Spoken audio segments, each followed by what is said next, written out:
Thanks, everyone. We have quite a large panel today and an esteemed panel. Good evening, everyone. Welcome to the session on brand impact, where we will talk about various customer trends that impact the retail industries in general and some of the brands in specific that we're going to cover today. The pandemic struck India at a time when its economy was already suffering from muted growth due to the sluggish demand in the domestic market. The immediate impact of the outbreak included sudden surges in demand for essential goods and services and a steep decline in the demand for non-essential goods and services. The retail industry was obviously at the center of a massive shift in demand and the consumer behavior. While it is yet to be determined which consumer shopping trends will have lasting impact coming out of COVID-19, what we know for certain is that digital shelf is now more important than the physical shelf. While many brands are taking this time to innovate and find new strategies for greater personalization and digital connection, they will ultimately unpack what is passing trend versus a real shift in the consumer behavior. So having said that, what's of essence today is to build a customer trust and of course going phygital, making the digital experience for customers as personal and human as going to store and purchasing a product in reality. Money to reduce cost and deliver high value for money to the customer. And of course, contactless interactions and yet deliver a marketing and a sales delight. And community, which is to empathize with the strong sense of social solidarity towards the migrant population, craft workers, and weavers, nationalist sentiments to impose restrictions on overseas brands and encourage the local manufactured products. So we have an esteemed panel today with us who would be shedding light on their businesses, the challenges they faced, the course corrections they made during the pandemic, and of course, ever-changing customer trends. We will also touch upon the technological investments and shifts that they have made and how it has impacted on their business and more important, the resilience. So let's get started. So I would first like to bring on Mr. Abhishek Ganguly, MD, Puma, India and Southeast Asia. Abhishek, do you think there has been a shift in consumer behavior towards more fitness-related products? And how has that impacted the sales at Puma in the short run? And what do you see going in the long run? Thanks, Sachin. Absolutely. There is a clear consumer trend in every category, demographic profile where self-care, whether it is physical or mental wellness, people are definitely over-indexing on that. And we see this trend. Even though a lot of sporting events, the professional sporting events are not happening, let's say, for example, the marathons are not happening, the running races are not happening. But still, for example, people are searching on running-related keywords on Google far more. In fact, 23% more month on month than pre-COVID period. So there is clearly a trend around that, and similar with fitness-related keywords. So which is a good indicator of how consumer behavior is evolving in that. And we see that in the uptick in demand in performance category for our business. To answer your question, this is probably one of the only positive things that one can see out of the crisis, that people are now taking their fitness, both physical and mental, more seriously. And we are seeing that clearly in our business. And the way our business is turning around, even globally, that's the similar phenomena. Quarter on quarter, our business is growing. Wonderful. So is the online space for your business still being used as product price discovery channel by customers, or has that consumer behavior changed? I think, even before pandemic. I mean, people use online for discovery. People also use social platforms for awareness and finding products, for knowing product features and benefits. and they might not finally make the transaction online, or they might transact online. So, online or digital platforms, social platforms are really, in our category, a great medium for consumers to find products. And that's there. And post-pandemic, I would say the adoption of overall e-commerce in itself is growing. So I would not say that it's a new phenomena that people are, but I would say the adoption with number of new users coming to online platforms is much higher now. All right. I think that's a beautiful insights coming in from you. So let's move on to Ambareesh Murty, founder and CEO for Pepperfry. Ambareesh, do you think that people in India have become more comfortable with the idea of purchasing furniture online now? I mean, of course, it wasn't the case a few years back. And of course, you've been an early starter there. How have you seen that behavior changing? So I think over the course of the last, let's say 6 to 9 months, a few things have happened. One is the fact that we've all basically been spending time at home. And as we've been spending time at home, we've become comfortable buying more and more things online. Started with groceries during the times of the lockdown when there were no other alternatives available.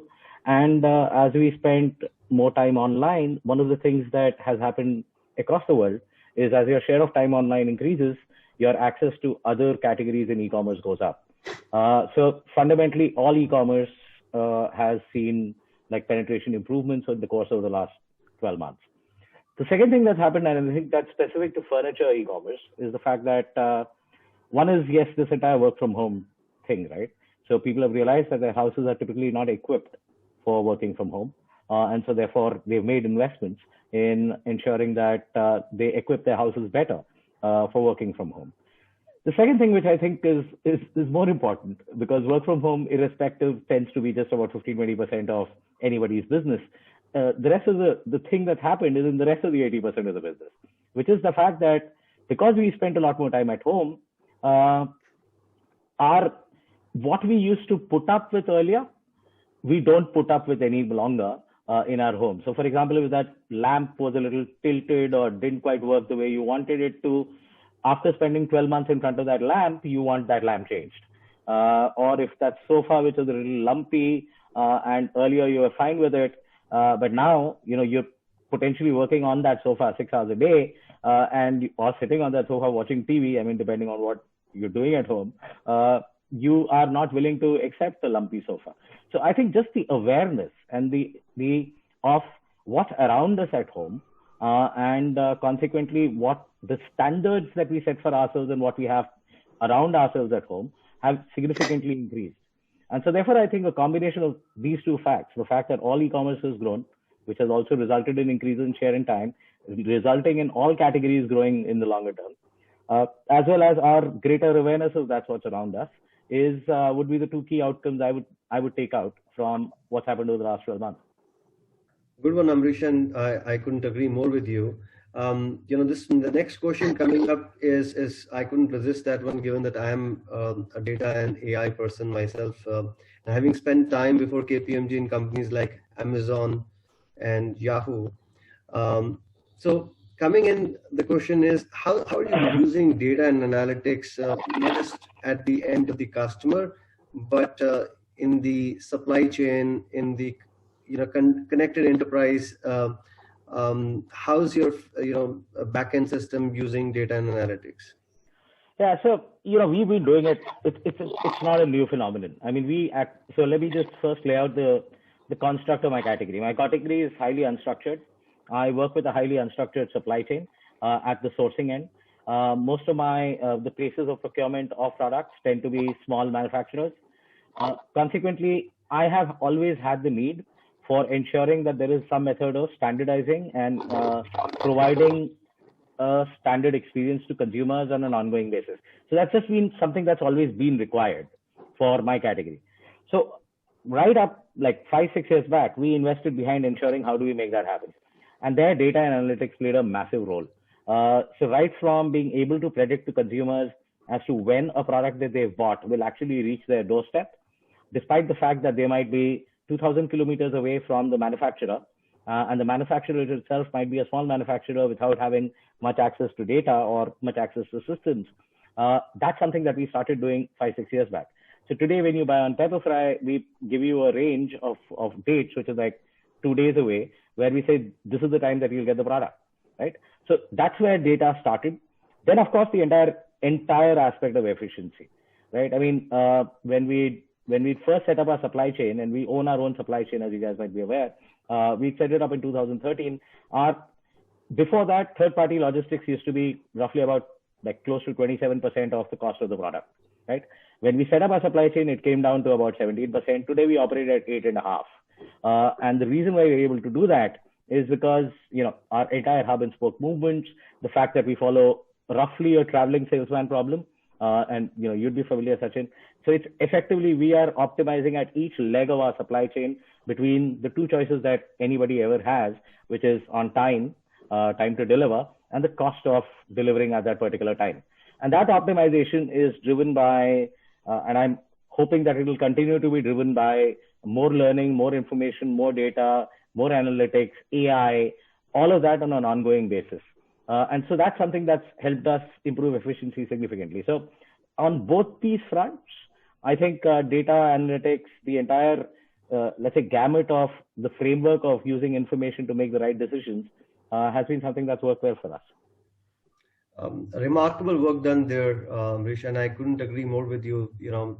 Sometimes customer analytics and customer 360 is overrated. Of course, in the short run, cost of acquisition of a customer is a big play, but in the long run, it's the logistics and the supply chain and the more efficient organization happen to win the long-term battle. So remarkable work done there with you. And thanks, I sometimes think of us as a supply chain company which happens to sell home goods. Absolutely. And I think that's our orientation fundamentally. Having come from Amazon, I can tell you they think themselves as a brick and mortar company. No, we think of ourselves as a supply chain company. More than 2/3 of our folks are in supply chain. Everything we do is for the supply chain. That's our key differentiator. It's just incidental that we sell furniture. So, often we think of ourselves like that. I'm hoping you will one day do a fintech too, and very soon. We have a large panel today, and I have to cover most of them. So Amisha would like to jump in with you. Amisha Jain is the CEO for Zivame. So Amisha, please give your views on how do you plan to expand offline presence of Zivame, considering that offline sales have been largely hit due to COVID? And what's your take on that omni-channel touch point? Sure.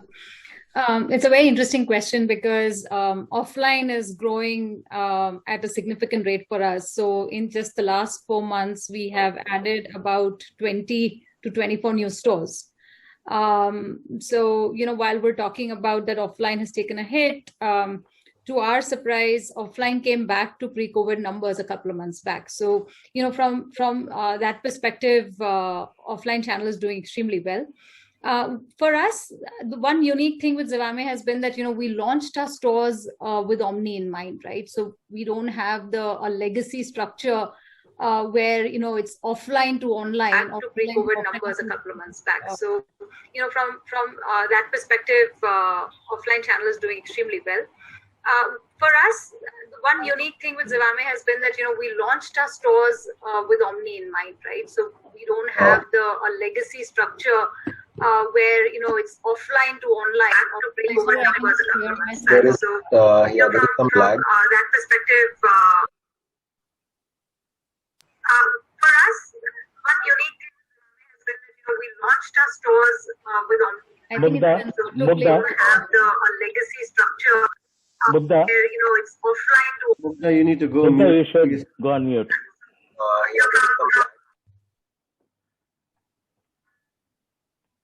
Apologies for this little hiccup. Amisha, all yours. So, like I was saying, I think our stores are omni in nature, right? And omni kind of comes in two ways. One is the consumer centric view, which is what does it mean to the consumer when you say omni-channel? And omni on the other end is what does it do for the company, right? A lot of efficiencies it can bring to the company. For us, we started with the consumer side first, right? So unified pricing, similar structures across the board, merchandise offered, exhaustively across the both online and offline. Payment modes were similar, delivery modes were similar, and even for that matter, one of our proprietary technologies, which is the fit code, that is also consistently offered, right? So offline for us has just been one more, or rather a physical touch point to the consumer, but the consumer has the choice to go buy online in the store as well. And that, for us, the sales, 20% of our sales in the store is through online method as well. So I think we are kind of quite transparently sort of transitioning between the two platforms. At this stage, our plan is to double the store numbers. We are seeing, significant momentum. We've got 2 formats now, and something that we launched as a pilot pre-COVID. And we have a smaller format as well, which is doing exceptionally well. So these are all first month break-even stores, and we plan to kind of go aggressive on that as well. So by the end of next year, you'll see us with about 150 stores. And beyond that, we're kind of expanding through other formats as well. We have inbound requests to kind of get into a lot of the regional apparel chains or regional personal care chains, etc. So you'll see sort of Zivame in some of those areas as well. But the most important thing is the fact that we keep one thing at core, which is Zivame will be available from a brand perspective. It's a consistent presence everywhere. From pricing perspective, it will be consistent. All the offerings, all the benefits to the consumers will be consistent, right? That's the first part of it. Second is in the back, our inventory is obviously, completely consolidated. So if I were to actually look at our stores kind of house somewhere between 4 to 6 weeks of inventory. In a traditional retail, you will find that inventory carry of a store in the best case scenario is about 90 days. So for us, we have those efficiencies that we have a consolidated, we operate our own warehouse, so we can fulfill our stores, replenish our stores more often. And at this point, we're seeing significant success there as well. The seamlessness that is in the store. COVID accelerated something for us, which was adoption of our fit code technology in the store. And with that in mind, our stores are actually quite, almost self-serve if the consumer wants. We've deployed new ways of sort of payment, etc. as well. So yeah, we're quite aggressive around the omni-channel overall. Wonderful, and I'm glad to see the offline kicking back to the pre-COVID levels, and quite fastly so. So I just wanted to understand, how are your investments in areas like AR, VR, and what kind of customer experiences are you goaling yourself towards? And what are some tools and techniques that you're using to engage your customers to provide them more personalized services in this digital world? So, I think that's a great point. That's one area that Zivame has, we've kind of prioritized and invested towards over the last few years, right? At the core of it, we started with personalization. And for us, it is actually 3 levels of personalization, right? In terms of the inputs. The first is, how do I see a region? How do I see a market? And how do I make sure I take those signals and incorporate that?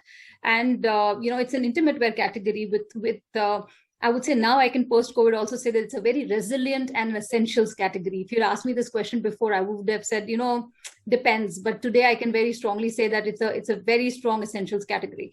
Now with that, the signals which are at a regional level are very important to us.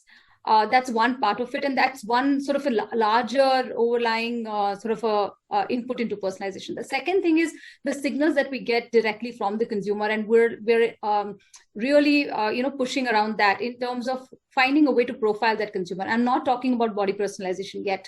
I'm talking about the consumer segment, identifying to, whether it belongs to which of the one of the 300 segments, right? So pre-identifying the consumer, identifying, this order has to be treated which way. And so we do give a different type of treatment to orders. So that's an area that we are, we've been investing behind. And the third thing is it comes to our proprietary technology around fit code, which started in the 1.0 phase of measuring yourself with a measuring tape. It went to a predominantly an AI-driven technology, which is now just with a few set of questions, a few inputs, it decides what is your frame size, what is your, not just your size, but your frame type, body type, do you need shaping, do you not need shaping? So I think that's an area we'll advance further.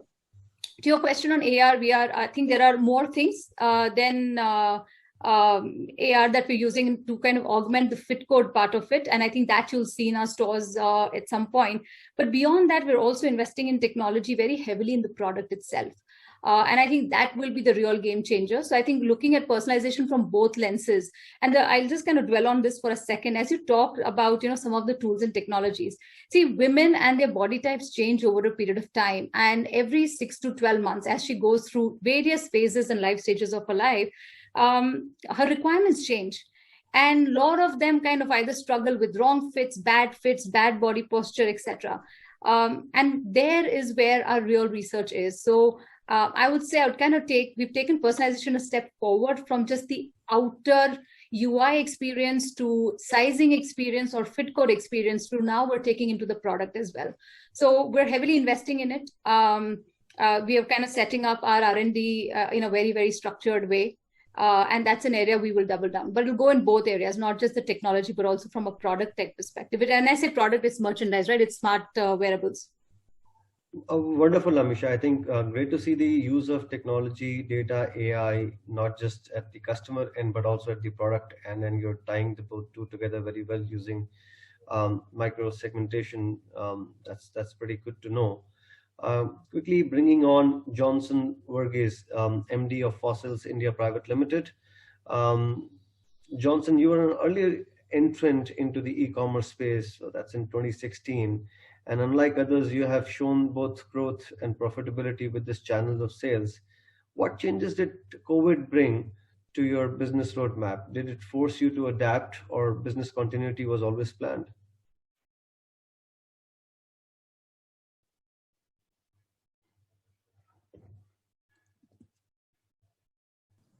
Yeah, good evening in the first instance, Sachin, and to all of us at this panel. COVID has been, I think, if I have yet to find somebody who can come up and say we planned for COVID. It was such an earth-shattering event that I don't think any BCP that we put into place envisaged a COVID-like kind of scenario. We've got BCP in place for various, what we would consider acts of God, normal calamities, but this was so far out of the reckoning that I think all of us had to live and learn. Going back to the e-commerce part of our business, e-commerce was an early part of our business. We started up, as you said, in 2016, something that we invested in right from day one. What did COVID do to that? It essentially changed the trajectory, and I think we probably added in a couple of years in terms of a jump start to the business. So COVID accelerated the pace. I won't say we've changed anything dramatically, but it kind of accelerated the pace at which we need to respond to consumers. And respond we had to do, because in the conventional mode you had e-commerce as one of the channels of sale. But for a period of time it was perhaps our only channel of sale when our retail stores had completely closed down and we were entirely dependent on e-commerce to do business. So we responded in a variety of ways. For example, we use social media apps like WhatsApp to get a completely new experience to consumers. So what we did was accelerated that process. It was something that we had set in place, but accelerated that process. So today we are in a position to have consumers book their appointments at the physical store. If they want to come into the physical store, they can be assured of the fact that there are only X number of other customers in that store at that point of time. They connect with the store manager or somebody in the store who can actually guide them through that process. They can do, if they don't want to come to the store, they can go through a video buying or a video selling process, where the store will actually bring out the kind of watches that you're interested in or the kind of products that you're interested in and showcase those products to you. Obviously, we will do home delivery of those products to you. We have video-based and audio-based chat sessions that we undertake. We've even moved on to home selling, though I must admit that in the light of COVID, not too many takers on that aspect of the business. But I do believe that that's an aspect of customized and personalized selling that's going to stand us in good stead in the times to come. When you go the step further and you say, okay, you can't get onto our store, we'll bring the store onto you. Obviously, after filtering what the customer wants. So I think in a sense, what we are talking about is that we've had to react, build in a lot of other facets to our e-commerce business, but our e-commerce business was a significant proportion of our business. And obviously, with COVID in 2020, I think it became the single most important channel. Going forward, I think as our retail stores open, and I'm happy to to say that, the retail stores are back in operation, all running successfully, all very close to last year's numbers, or previous year's numbers rather, to the norm. And we're in a position wherein we see both these aspects of our business, both the offline and the online part of our business, as integral to each other. I truly believe that the world is an omni world. I mean, when you look at it from a consumer end, I don't think the consumer is really interested in the kind of hard divisions that we have between physical selling as well as digital selling. I think the consumer looks at it as a matter of convenience. How is it convenient for me to shop? And I think whether that process starts with the discovery process, which may happen physically or in store, whether that goes on to the selection process, the purchase process, the actual delivery process, or even the return process, all of that, the entire 360 in terms of the consumer's activities from pre-purchase right to post-purchase, the consumer must have the option of operating in a physical or in a digital world. And I think our jobs on hand is to make sure that we are able to make that process, that journey, as seamless as possible. Easier said than done. I think I heard in one of the earlier panel sessions, the last bit of that session was anything that looks simple is not really so simple at the back end. And I think our energy and effort is going to try to simplify it for the consumer. Probably makes our life that much more difficult in terms of setting it up, but that is the challenge. Make it simple for the consumer so that that process is so seamless and so easy to use. Perfect. Couldn't agree more. Today's customers want options, and physical alone or offline stores alone cannot probably give all the options that customer today wants. And of course, with the pandemic, reaching out to people at home in different and so many different ways, it's quite heartening to see, Johnson, if Fossil went to that degree of personalization. So how did you recraft your product assortment or marketing strategies? I know you used WhatsApp. Could you double down more on some of these assortment related and marketing related stories in this changing consumer behavior timing? That's an interesting question. For one reason, I'd like to go back to what we spoke earlier, what Abhishek spoke about in terms of Puma and how health and fitness have become an extremely important part of our business. I'm sure most of you would know that Fossil is probably the leader in the business of smartwatches in this country. And we have a whole range of smartwatches that we had, and that was in place all the way from 2018. So we are on actually Gen 5 of our journey on smartwatches. So we were market leaders, but what really accelerated during the pandemic period was the focus that people had on health and fitness.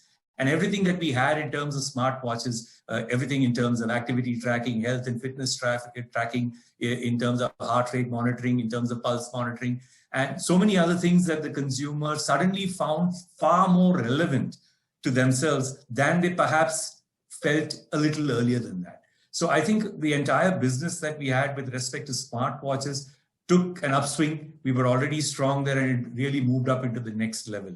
So smartwatches now contributes to a significantly larger part of our business than it ever did pre-pandemic period. So in terms of product, that was something that we were able to, that we built up on a strength that we had and built it forward and took it forward to a higher extent. But essentially, I think from a product point of view, the focus, frankly, was, other than the smartwatches that we truly focused on, was we were in an industry where a lot of our business and majority of our business still came in from the offline world. And we were in a situation in 2020 early when in the expectations of an ongoing and profitable and growing business, and our business has been growing year on year in India, as it were, all of our partners were pretty stocked up getting into the season. And then we are a fashion brand. We do have 4 seasonal fashion shows as we have in the category, and everybody had stocked up. So you were in that situation wherein you had a whole host of products which you wanted to make sure moved out before the next round of products came in. And I think that's where we took very aggressive action early in the day, made sure that we used the brand, brought it, kind of drew down on the brand, made sure that we got products to consumers. This had the benefit not only of getting consumers back into the game, increasing market shares, but I think more important from that point is that we kind of cleaned up the system, made sure that all of our partners were on board. Cash flow was something that was so critical. We don't speak about it now because I think all of us have gone through the worst. But if there was one word that was critical to the survival of most organizations, I would think in the period March to probably September, I think that one word would have been cash flow. And I think what we tried to do at that point of time is support the entire the distribution community that we had at all facets to make sure that we moved the product as much as we could. I'm not saying COVID and pandemics don't affect people. It does affect people. But I think the combination of having product that was relevant to the consumers and having an in with customers, leveraging the brand as it were, allowed us to actually move that game forward. So big changes in product, big changes in strategy, and definitely the need for a much faster response to consumers who pretty much groping around like all of us were trying to find out what's the light at the end of the tunnel. So learning for all of us, I'm sure. That's quite innovative and fresh take on things, Johnson. And for a period of time, CFOs were the CTOs. During the time you mentioned between March to September, and I couldn't agree more. Having worked with KPMG in these days, so I can tell you, we were all over the place working with a lot of customers, helping them out. It was not customer 360, it was cash 360 during those times. And of course, a lot of new learnings happened during this time and a lot of new models of data and AI that my team created, and happy to share one of those things offline as well to this larger forum. So great to know that. Now let's move on to a contrasting industry, and of course bringing in Pushkaraj Shenai, the CEO for Lakme Lever. Pushkaraj, were consumers concerned about safety, and how did you win their trust? How difficult was it to execute new customer journey? And will you give us some sort of what's your take on the early results of those? Yeah, Sachin, first let me thank Sachin and the RAI team for having me on the panel, and good evening to everyone on the panel and all those watching. I think it's an understatement to say, did it affect consumers and were they concerned about safety and trust, right? Our business operates on human touch. And in our business, 40% of the cost are people or people-related costs. So you can imagine when people tell you that touch is bad, right? And you care by keeping a distance and revenues are down to zero, whereas your cost, is nearly 40%, what can happen, right? So it really shook the fundamentals of our business. But I think what we did is go back to our root strengths, right? So we are in the people business. We run 480 outlets across 160 towns. These are Lakme salons. But essentially, at the heart of this business are the 4,000 people who deliver expertise-led services to about 1 million consumers, right? And when the pandemic broke out, the first thing that we did is to keep engagement high, right? So we kept in touch with our customers, we kept in touch with our experts. We did nearly 4 hours of training every day so that, our experts are engaged, their morale is high, and they know that we are in this together and we get out. It's really important in our business, right? Because that's like the fundamental of our business. So our simple brief to the team was that please ensure that everybody is gainfully occupied for 4 hours a day and you consume that 1 GB of data that they get every day, right? Because an empty mind is the devil's workshop. So one sort of, we rode over the whole people bit. We also trained them. We did nearly 600,000 hours of training from March 21st onwards. So I think we just sort of, and I don't think it was very well thought through. We just said we have to keep people busy and engaged, right? So that's the first thing that happened on the site. Then, of course, when we saw that, safety and trust is going to be paramount, it sort of climbed up many levels in that need state ladder. We went back to our brands. We looked at what, companies across the world were doing. We got a panel of doctors in place and we sort of spliced our customer journey.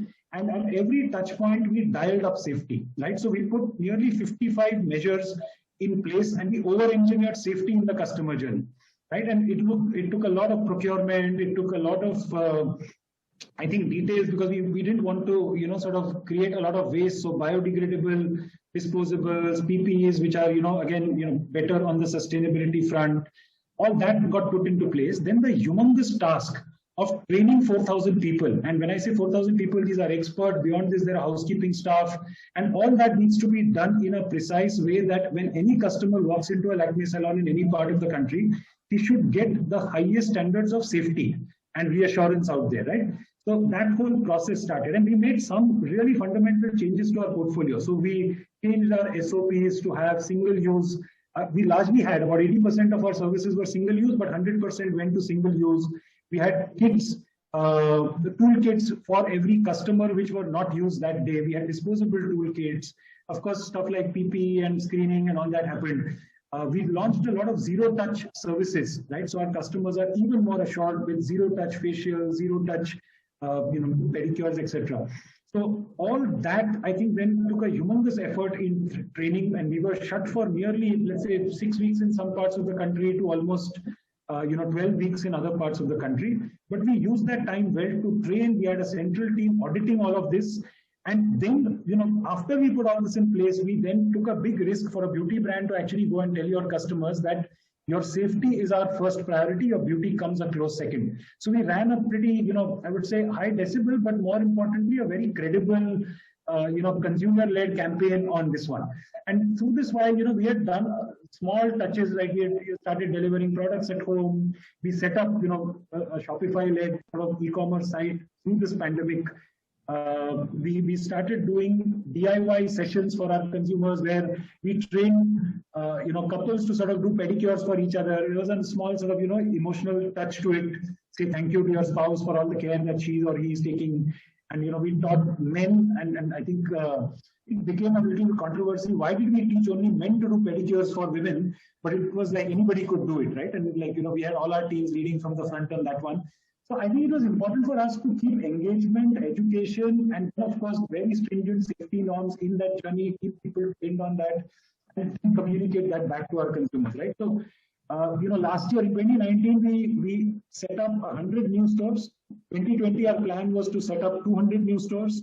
But, I think we got lucky. In 6 weeks, we set up 480 new stores from scratch. Because we had to shut them down for about 3 weeks and then set them up, with a different customer journey and all of that in place. So, and how does the customer react to it? Our net promoter score pre-COVID was about 58. We are at 84 now. And we ran a small study with about 4,000 customers. 99.5% said that Lakme Salon is as safe as my home. And 97% consumers said that I find Lakme Salon even safer than my home. So I thought, that's a good, tribute to all the hard work that our team has done. So clearly, it was really important for our customers. And I think our team learned our way to it, and we traveled that steep learning curve, and we are where we are today. Wonderful to know all this was going on, and, and a lot of stories coming in from you.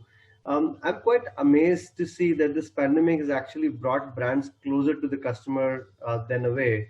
I mean, in many ways, if you would have seen, otherwise there was no other way to physically meet the customer, but now you have so many different engagement points with the client. So how has this tech shift happened? I'm also reading a lot that Lakme Salon went home also. How was that received? How did you go about it? And then what portion of your revenues today happens from, you going to the customer rather than customer coming to you? Actually, we don't do home services, right? We've taken a conscious call not to do home services for the following reasons. Number one, that we are an expertise education-led brand, right? We have 130 Lakme academies which do advanced training. In 2019, we trained about 15,000 students. This year, we hope to train 25,000 students. We have programs like Backstage Heroes, which take our experts to the backstage of Lakme Fashion Week.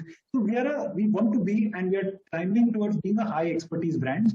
And doing low-end home services in some way dilutes our equity and dilutes our promise to our experts. So I think that's one thing where, we didn't want to do it. Two, we had our customers asking us for it.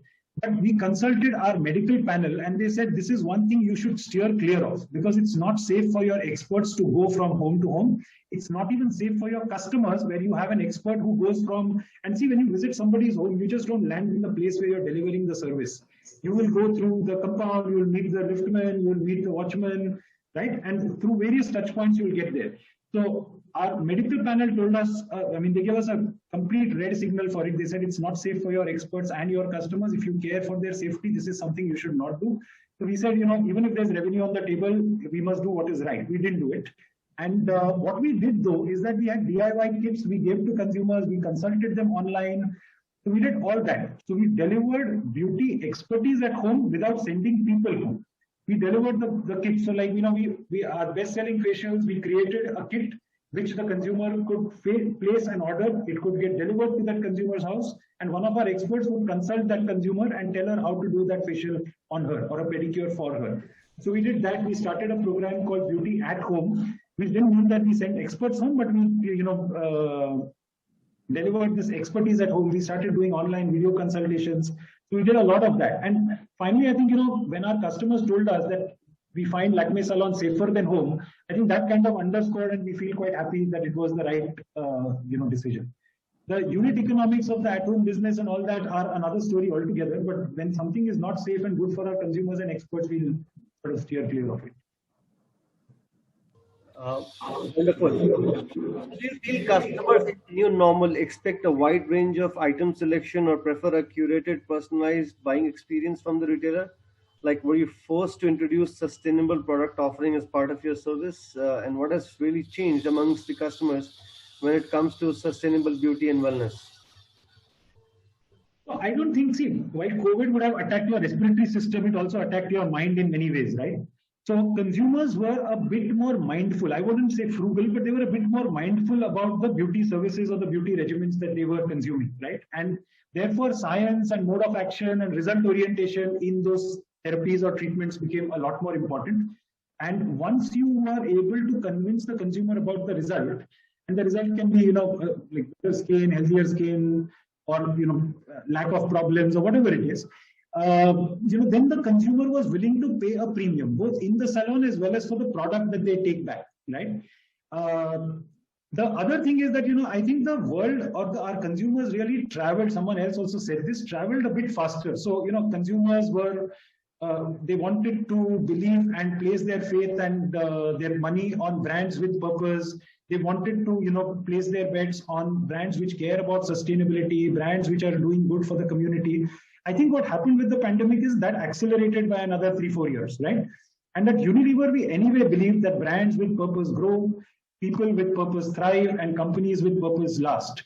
So purpose is at the heart of every Unilever business. Likewise, it is for Lakme Salon and Dermalogica and the brands that we use.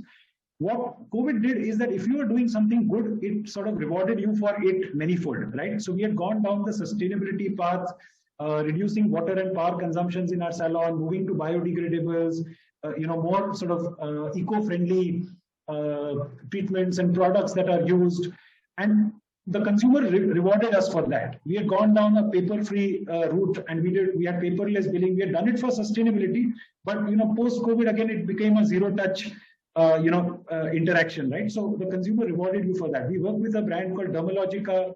They are 99% vegan. 4 products, have some beeswax or something in that, and they'll substitute it. But moving to plastics, completely recycled, no baddies, right? So no parabens, sulfates, no artificial fragrances. So we had started moving down that path. We were about 7 on 10 there, and the consumer clearly rewarded us for that. So I don't think it changed, it just accelerated. And I think the other one is to have more direct, candid, and meaningful conversations with the consumer. So in the past, if your communication or your conversation had a little bit of fluff, I think the consumer now cuts through that clutter and understands result, understands mode of action, and then it sort of pays you for the result or for the experience that you give them. Wonderful. I mean, a lot happened during this time. As they say, decade happens in months. In the last few months, as we have seen. Thanks, Pushkaraj. Now bringing in Rajiv Nair, the CEO for Kaya Limited. Rajiv, how do you manage to incorporate trust and safety among customers, especially when your business involves human touch?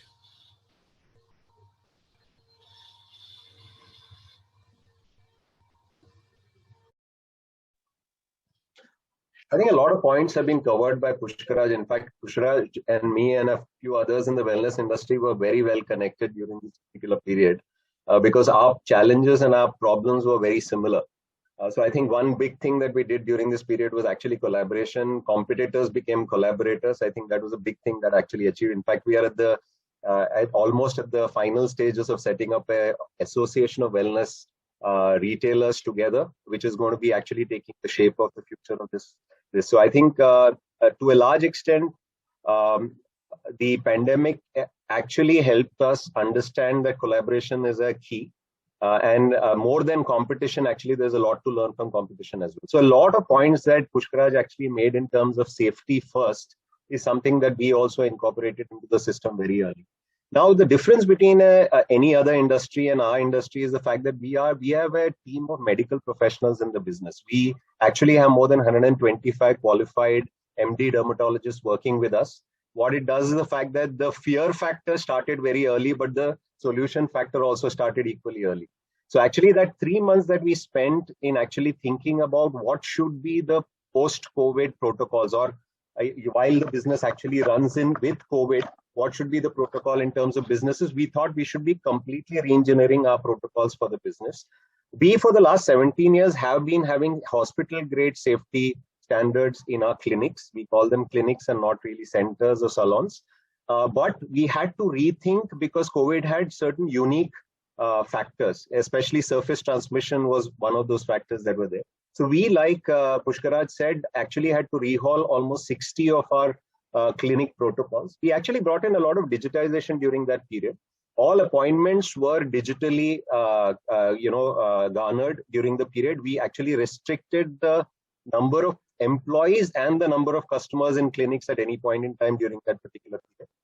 We also made some visual manifestation of these changes that are there for consumers. For example, we used UVC lamps across the clinics to actually get sanitization of equipment, sanitization of customer baggage and stuff like that during that period. But we actually ensured that consumers know about it through routes like WhatsApp. So we actually aggressively used WhatsApp for business during that particular period to communicate. Before the customer would enter into the clinic itself, they would have a standard set of protocols to follow, which was also communicated to them in advance. Best-in-class hygiene was followed. So, for example, while everybody was using PPE gears, we ensured that there was CITRA-certified PPE gear, so there was no chance of transmission during that particular period. We also used customer testimonials during that period very strongly, because consumers saying that we are feeling safe in an organization is something that other people believe. If a brand goes out and starts advertising for it, maybe there is a level of trust that is missing. So actually we used CRM and we used social media aggressively to talk about customer testimonials. Like Pushkaraj said, we spent that 3 months in engaging with employees. So one is mental health issues of employees also during the period when there is uncertainty. Saying the fact that will I be having a job in future is something that that had to be tackled, because the income levels and other things were questionable because we didn't know when the pandemic is going to actually end. So we actually spent a lot of time assuring employees, training employees, and getting them ready for the post-COVID behavior. So I think all these things has led us to reach a stage when the business started, maybe in the month of July. We started off with something like 35-36% of total business versus last year. We have now reached a stage of 92% of business pre-COVID levels. Our Google review scores are at 4.5, 4.6 on 5. Our NPS scores a little lower than what Pushkaraj said, about 75. But if you look at it, there have been a tremendous improvement there. And we did a safety audit score as well. We got a 4.5 on 5 on safety audits by customers for the clinics as well. So all these things that were done. On the digital side also, we thought that services business will take a hit at least for the first 4 to 5 months. So we aggressively moved towards e-commerce, which is just about 15% of our business, moved to as high as 30-35% of the business. And that's towards the product side, which is what we did with partners and our D2C side. And we also went into a new mode of reaching consumers through web consultation. So we actually tied up with all major web consultation providers during that period, which is Mpine, 1mg, Practo, etc., and did almost 5,000 web consultation with 100 doctors, reaching almost 200 cities during this particular period. So I think use technology to reach out to consumers. So one of the questions that you asked about, Pushkaraj, is while you may not physically reach the consumer at their residence, which is also fraught with some risks, actually reaching your consultation and expert consultation to consumers across the country using your resources is something that we did. during that period. And that will become a business model by itself for us going forward. So we are already building the blocks for it to ensure that at least 40 to 50% of our business is digitally orientated in future and not just purely a physical business. So that's the change that we brought about during this particular period. Thanks, Rajiv. And I know you talked about a lot of digitization in your business. So how about, are you using this digital traces left in the form of data now? I think having set up those systems now, what's your plan to use this data, and how is that feedback loop going to get closed, and you're going to take back the learnings, and how could that impact the offerings for the end customers? So one thing that we've been doing very well over the last maybe 10 years is actually have a very strong loyalty program, which is known as Kaya Smiles, accounts for about 80% of our business. But that's a very traditional way of looking at data. We're actually tying up with some of the new age startups to build more detailed customer personas for our employees and for customer benefit as well. So actually understanding each customer as an individual rather than a customer as a larger category or a subset within that. So it's no longer the gold, silver, classic, XYZ, but actually understanding customers by persona. So we're actually developing for clinic teams before a consumer visits, actually a full track of that consumer and what the consumer actually buys in the business and what is the customer most likely to buy. But what's more interesting than just purely this data is the use of AI.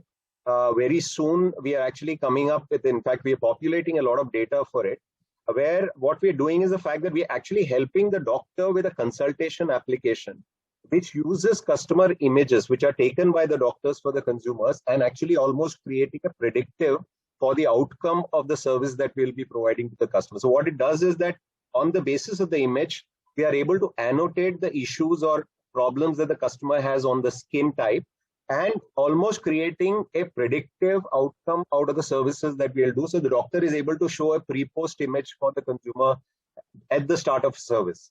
And as in our case, we sell packages. So consumer comes to the clinic multiple times over 1.5 years. So we are also able to measure the skin score for that customer over that journey of 1.5 years. A subset of this kind of an AI we will also be using in our D2C website, where a customer is able to do a DIY image upload and is able to identify the skin issues that are there through annotations and finally be able to get recommendations of services and products that they can do. And using that data, either they can fix up an appointment online for the clinic, or they can buy this range of 83 products that we sell today online as part of this. So one is a lot of data for AI is being populated. And I would say image technology is something that we're using fairly aggressively for this. And the other part is the more rudimentary customer data, customer persona, and utilization of what customers today buying and what are they likely to buy in future. That's something that we're currently working on. Fantastic, and I couldn't agree more. Having myself worked with a lot of companies in the computer vision and seeing the benefits of that in different fields, I can for sure say it's obviously day one of this technology, and of course we will mature more. So would like to bring in Tushar Ved, President, Major Brands, Aldo, Bath and Body Works, and Charles & Keith. So Tushar, do you believe that future of retail has moved away from just buying to experiencing with safety and convenience as a rider attached to it? How is retailers taking a note of this? And convenience primarily powered by tech, and safety, we all know in different forms and shapes it's coming through. So Tushar, over to you.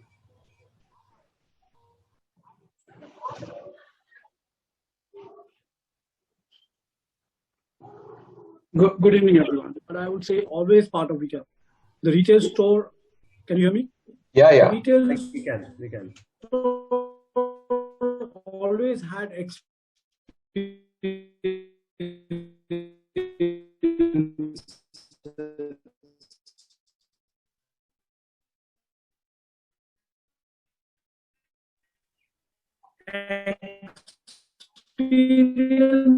have been part of retail store from day one.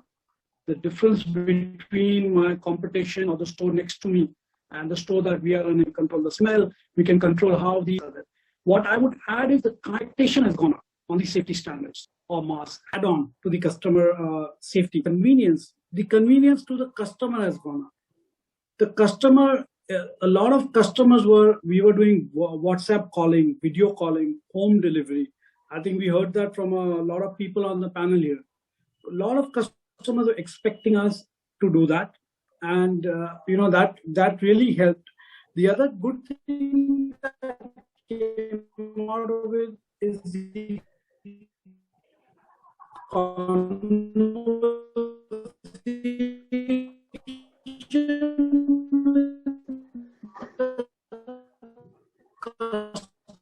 customer is much better.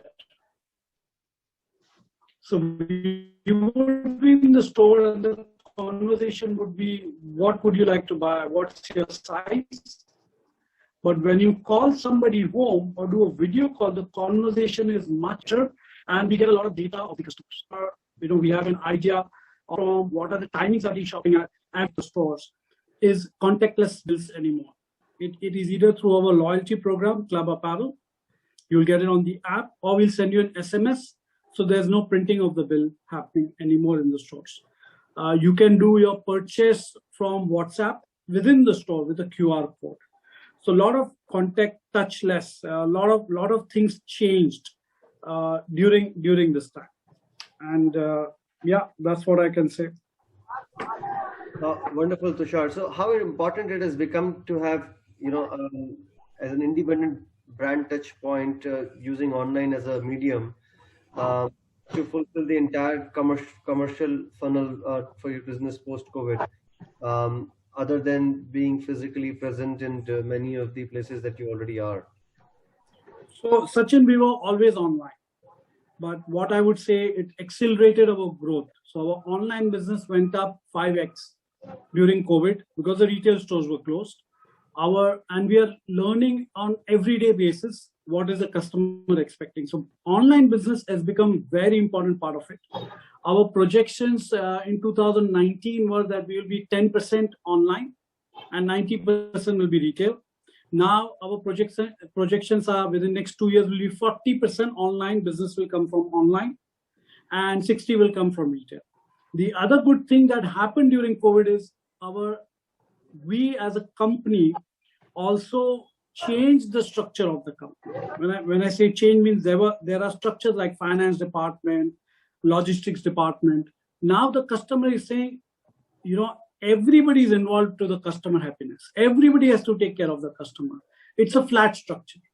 Nobody can say this is not my problem or this is a logistic problem, because online touches a lot of points. Logistics is involved, finance is involved during returns, customer returns, customer care services involved. So there are a lot of touch points. So a lot of this has happened, and online is here to stay. It accelerated what we did. 4x we grew during COVID. Wonderful, Tushar. So great points coming in from you. Now, one of my favorite companies, of course, an enabler to all of you, ShareChat. So we have Satyajit Devroy, Director of Sales for ShareChat. From e-commerce to social commerce to social entertainment, and all boosting up the money spent either on direct products or through advertisement. So Satyajit, your business doesn't have a physical shelf at all. How has COVID changed your business for you? Of course, positively so, given adoption must have gone up. But how is it? How are you guys taking it? What has changed from listening from the horse's mouth? So good evening, everyone. Thank you, Sachin, for giving this opportunity. I think what really happened. During COVID and post-COVID, ShareChat exploded in terms of traffic. So for all of you who don't know much about ShareChat is India's largest language-first platform, and this is not English, not available in English. So we were at hovering around 60 million monthly active users, and within a span of almost 6 months during COVID, we went up almost 150% in terms of growth. We are currently at 160, mill with everything into 5x. Right? If you talk about content sharing, if you talk about video consumption, if you talk about the sharing habits of our users, they have gone all ballistic. Like for example, we have 40 billion shares of content on ShareChat. We have close to 90 billion video views.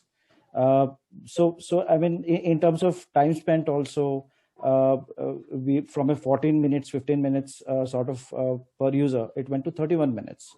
Obviously, because people were spending a lot of time at their homes. But coming back to a question, I think what it did to us was we kind of experimented a lot in terms of our user base. And with that experiments, we understood that, what the users are asking for. And immediately kind of build a funnel which could help them to set up their consideration for a brand, helping them in purchasing those brands going forward.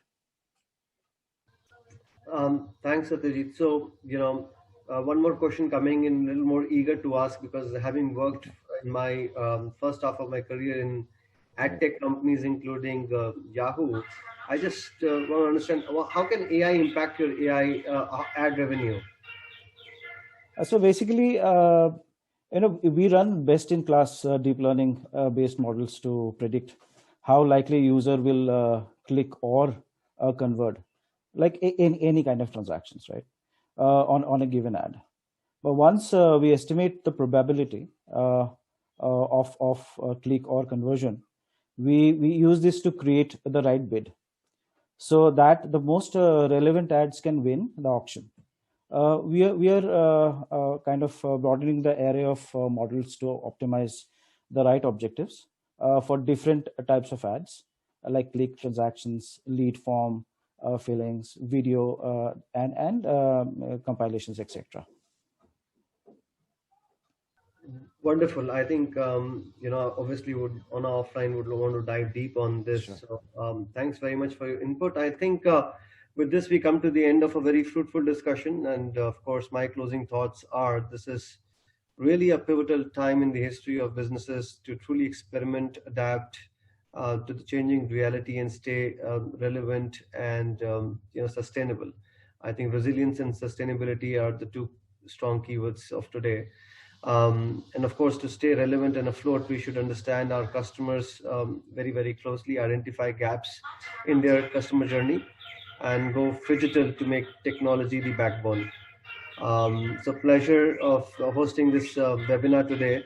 And to the esteemed panel, I would actually share on your personal email IDs the point of view of future of retail that we have from KPMG, and would like to take these conversations and of course share our point of view as well. Thank you very much for coming into this panel and sharing your views. Thanks a lot.